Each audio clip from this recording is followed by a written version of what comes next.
नमस्कार दोस्तों, मेरा नाम है देवेंद्र और मैं आपका स्वागत करता हूं इंग्लिश पोर में। तो चलिए शुरू करते हैं। आज का हमारा टॉपिक है जेंडर, जो कि नाउन की कैटेगरी में आता है। सबसे पहले नाउन क्या होता है ये समझते हैं। नाउन होता है किसी व्यक्ति, वस्तु या फिर किसी जगह के नाम को हम नाउन कहते हैं। अब किसी व्यक्ति, वस्तु या फिर किसी जगह को हम स्त्रीलिंग बोलेंगे, पुल्लिंग बोलेंगे या फिर नपुंसकलिंग या उभयलिंगी बोलेंगे। यही समझने के लिए हमें जेंडर वाला टॉपिक समझना बहुत ज़रूरी है। उससे पहले सबसे पहले ये जान लेते हैं जेंडर क्या होता है। जेंडर बेसिकली वो व्यवस्था होती है जिसमें ये निर्धारित किया जाता है कि नाउन स्त्रीलिंग है, पुल्लिंग है या फिर नपुंसकलिंग है। इंग्लिश में बेसिकली 4 प्रकार के जेंडर होते हैं। पहला होता है मैस्कुलिन जेंडर, जो कि होता है पुल्लिंग। दूसरा होता है फेमिनिन जेंडर, जो कि स्त्रीलिंग। फिर तीसरा होता है कॉमन जेंडर, उभयलिंगी। चौथा होता है न्यूट्रल जेंडर, मतलब कि नपुंसकलिंग। सबसे पहले बात कर लेते हैं मैस्कुलाइन जेंडर यानी कि पुल्लिंग के बारे में। मैस्कुलाइन जेंडर मतलब कि जिससे किसी पुरुष जाति का बोध हो, मतलब कि हमें देखते से ही पता चल जाए कि ये नाउन पुरुष जाति को बिलोंग करता है। मैस्कुलाइन जेंडर हमें ये बताता है कि जो भी नाउन है वो पुरुष जाति से आती है।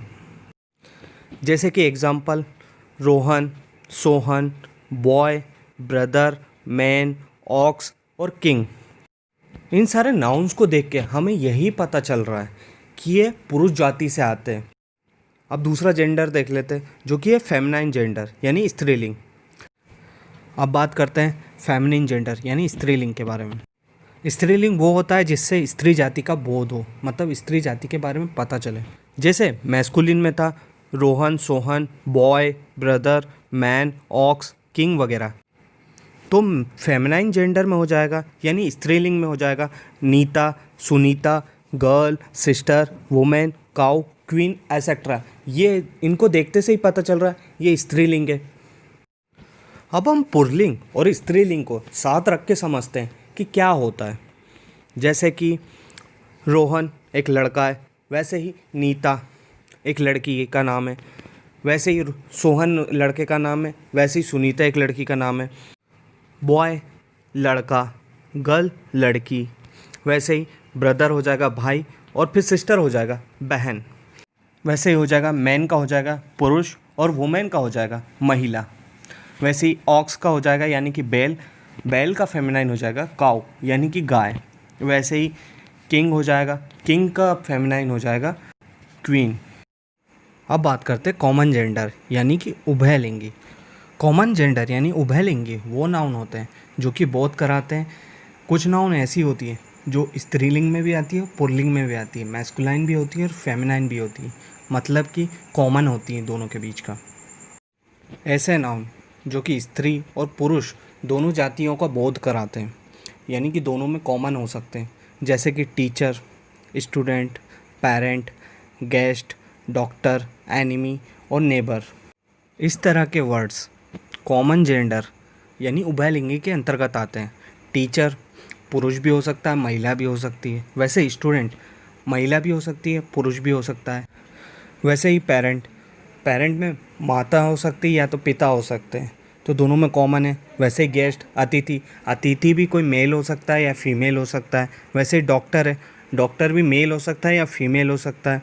वैसे ही दुश्मन यानी एनिमी, एनिमी भी कोई महिला हो सकती है या पुरुष हो सकता है।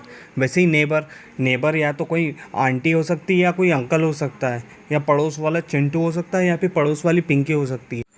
तो ये सभी कॉमन जेंडर यानी कि उभयलिंगी में आ जाते हैं। अब आखिरी बात करते हैं न्यूट्रल जेंडर यानी कि नपुंसकलिंग के बारे में।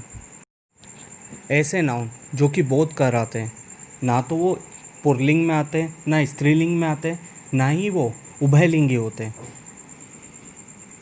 सीधे सरल भाषा में कहा जाए तो जितनी भी निर्जीव चीज़ें होती हैं जिनका लिंग निर्धारित नहीं होता, ना वो स्त्रीलिंग होती है ना पुल्लिंग होती है, वो हो जाती हैं न्यूट्रल जेंडर यानी कि नपुंसकलिंग के अंतर्गत। जैसे कि सारे मटेरियल नाउन यानी कि बुक, पेन, वुड, ऑयल वगैरह वगैरह, ये सभी न्यूटर जेंडर के अंतर्गत आ जाते हैं। बुक ना तो स्त्रीलिंग है ना पुल्लिंग है, वैसे ही पेन भी ना स्त्रीलिंग है ना पुल्लिंग है। ऐसे नाउन जो कि ना नर की कैटेगरी में आते हैं ना मादा की कैटेगरी में आते हैं, तो ऐसे शब्द यानी ऐसे नाउन बन जाते हैं न्यूटर जेंडर यानी नपुंसक लिंग के अंतर्गत। एब्स्ट्रैक्ट नाउन भी न्यूटर जेंडर के अंतर्गत आता है। एब्स्ट्रैक्ट नाउन यानी कि जिन्हें ना हम छू सकते ना देख सकते बट चीज़ें होती हैं, जैसे कि ऑनेस्टी, ईमानदारी, लव, इस तरह के वर्ड जो कि एब्स्ट्रैक्ट नाउन यानी कि जिन्हें ना हम छू सकते ना देख सकते बट चीज़ें होती हैं, तो ये नाउन भी न्यूटर जेंडर के अंतर्गत आ जाते हैं। वैसे ही कलेक्टिव नाउन्स भी न्यूटर जेंडर के अंतर्गत आती हैं, जैसे कि बंच, गुच्छा, क्राउड, भीड़, फ्लॉक, झुंड, एसेट्रा, ये सभी भी न्यूटर जेंडर के अंतर्गत आते हैं। बंच यानी गुच्छा, गुच्छा ना तो नर होता ना मादा होता है। वैसे ही क्राउड में अगर आप पूरे ओवरव्यू देखोगे तो एक क्राउड भीड़ ही दिखेगी। आप उसमें कितनी महिलाएं हैं, कितने पुरुष हैं, ये तो नहीं देखोगे, आप ये देखोगे भीड़ क्या है। तो भीड़ बेसिकली न्यूटर जेंडर यानी कि नपुंसक लिंग होती है। वैसे ही फ्लॉक को देख लेते हैं। समझ लीजिए गायों का झुंड है, मतलब कि उसमें ऑक्स भी हैं, मतलब बैल भी हैं और गायें भी हैं। तो अगर उसको देखोगे तो भी आपको यही लगेगा कि वो एक फ्लॉक है, मतलब झुंड है। आप उसमें ये तो नहीं गिनती करोगे कितने बैल हैं, कितनी गायें। सो उसको भी न्यूटर जेंडर के अंतर्गत रखा जाता है। वैसे ही जितने भी कीड़े मकोड़े, इंसेक्ट्स वगैरह रहते हैं या फिर लोअर क्रीचर, वैसे तो कोई लोअर क्रीचर होता नहीं है, पर फिर भी एज ए ह्यूमन अगर हम समझे कि भाई क्रो वगैरह या जो छोटे मोटे जीव हैं उनके बारे में बात करनी होती है, तो हम उन्हें भी न्यूटर जेंडर के अंतर्गत रखते हैं, जैसे कि चींटी यानी कि एंट, वैसे ही क्रो यानी कौवा। ह्यूमन अपने आप को सुपीरियर और बाकी जीवों को इन्फीरियर समझता है, तो क्रो भी उनके अकॉर्डिंग इन्फीरियर ही है। सो वो इसको भी लोअर क्रीचर यानी न्यूटर जेंडर के अकॉर्डिंग रखते हैं।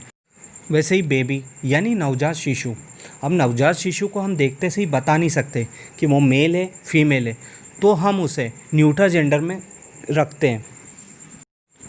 सो बेसिकली हमसे छोटे वाली क्रिएचर यानी कि छोटे क्रिएचर या फिर इंसेक्ट और या फिर नवजात शिशुओं को हम न्यूटर जेंडर में ही रखते हैं। इसी तरीके से आपका जेंडर टॉपिक ख़त्म हुआ। अगर वीडियो पसंद आए तो लाइक कीजिए और नहीं पसंद आए तो ये बताइए कहाँ कमी रह गई। अगर आपको वीडियो पसंद आया लाइक करें, शेयर करें, सब्सक्राइब करें और हमारी वेबसाइट www.englishpur.in को विज़िट करना ना भूलिएगा। धन्यवाद।